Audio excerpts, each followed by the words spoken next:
સૌરાષ્ટ્રનો કાઠી સમાજ જેમાં જોવા મળ્યા બે ફાંટા, એક જૂથ કરી રહ્યું છે રૂપાલાનું સમર્થન તો બીજું જૂથ છે ક્ષત્રિયોના સમર્થનમાં।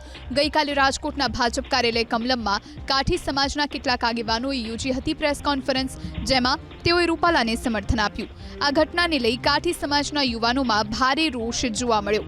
એવામાં આજે રાજકોટમાં કાઠી સમાજની બોર્ડિંગમાં બીજા જૂથે પ્રેસ કોન્ફરન્સ કરી, જેમાં સાવરકુંડલા, શનાળા, સૂર્યપ્રતાપગઢના કાઠી રાજવીઓ પણ ઉપસ્થિત રહ્યા।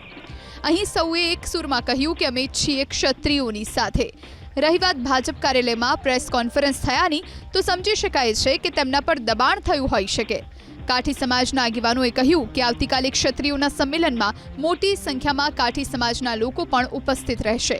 સૌરાષ્ટ્રમાં અમરેલી, રાજકોટના જસદણ, વિંછિયા, જેતપુર, સુરેન્દ્રનગરના થાન, ચોટીલા, સાયલા, મૂળી અને બોટાદના ગઢડા સહિતના તાલુકાઓમાં કાઠી સમાજની વસ્તી છે। આજે કાઠી સમાજે ચીમકી ઉચ્ચારી કે હાલ તો અમે રૂપાલાનો વિરોધ કરીએ છીએ, આગામી દિવસોમાં ભાજપનો પણ વિરોધ થઈ શકે।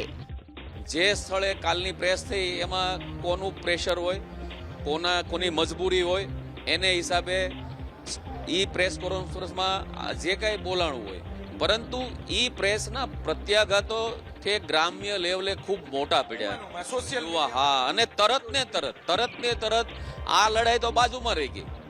જે મુખ્ય લડાઈ છે ને એ બાજુમાં રહી ગઈ, કારણ કે એવું કહેવાય છે કે પોલિટિક્સ, રાજકારણથી સગા બે ભાઈઓ વચ્ચે ફાટફૂટ પડાવી દે તો સમાજ તો આવડો મોટો હોય।